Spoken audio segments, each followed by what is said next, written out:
How much is enough to be dangerous? Well, guy that can answer that has spent decades recognizing and developing talent in the news industry, working with legendary Detroit anchors like Bill Bonds, Mort Krim, Huell Perkins, and Diana Lewis.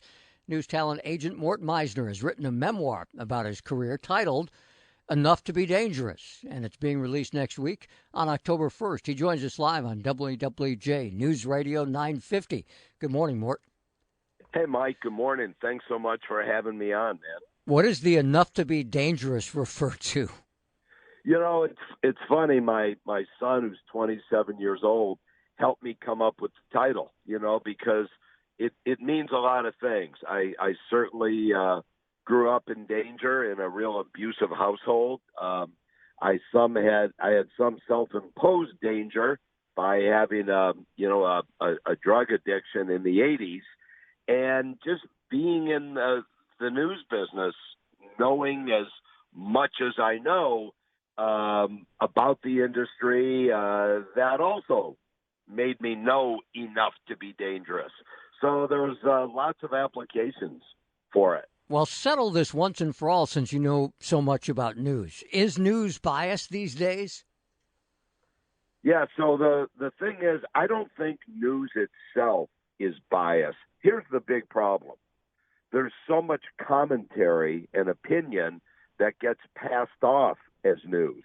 We're here in Detroit, and when Bill Bonds was on the air, or Mort Krim, when they gave opinion, there was a slide up on the TV that said commentary.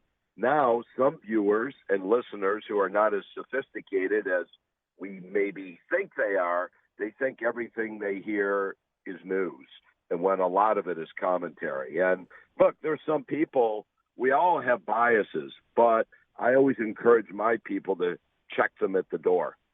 I grew up and was trained here, as a matter of fact, by Grant Hudson, and worked with Byron McGregor and Joe Donovan and Roberto Giussina and all those names. And, at times I long for when we used to be the respected industry. Do you think we can be again and trusted? I don't think so, because I think overall the horses have left the barn. The Bill O'Reillys of the world that I worked with at CBS News, who was a great newsman, became an opinion meister, so to speak. And I just think people have it so mixed up between what's news and what's opinion. It's what's driven down the image of a lot of good men and women in the industry. I think we can improve the respect and trust level. It will never go back to what it was in the days of Cronkite, Rather, Bonds, Krim, Lewis, etc. Guy who would know. This is Mort Meisner live on WWJ News Radio 950, news talent agent, and he's got a book out called Enough to be Dangerous, released October 1st, or releases, I should say. And the Enough to be Dangerous, obviously news, it can be dangerous, but I did not know this. You were a rock promoter and worked with Aerosmith and Kiss and others, Elton John and Bruce Springsteen.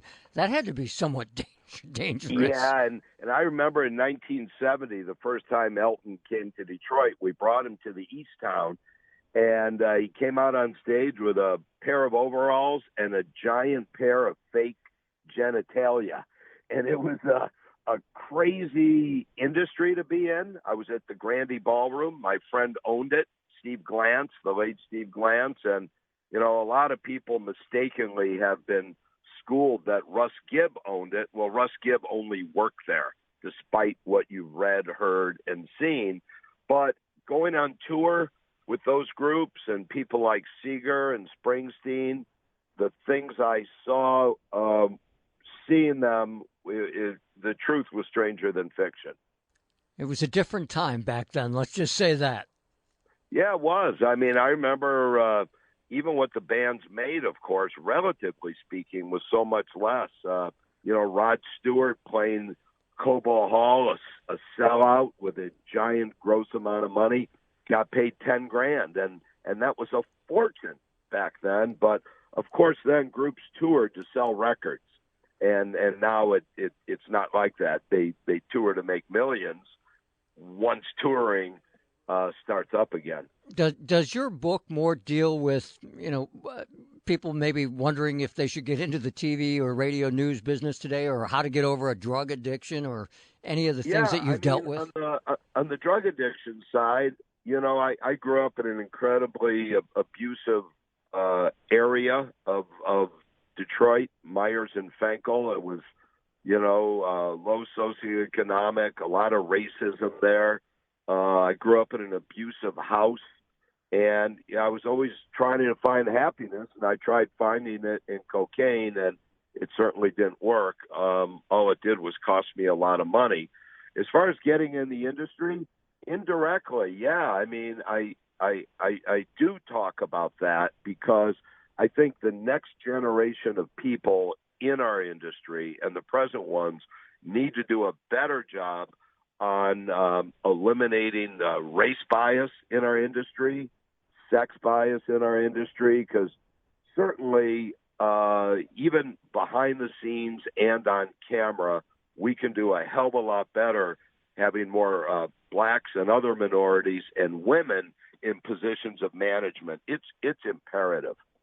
Mort Meisner's book, Enough to Be Dangerous, out on October 1st, available Amazon bookstores and at mortmeisner.com. Mort, thanks for your time. Appreciate it.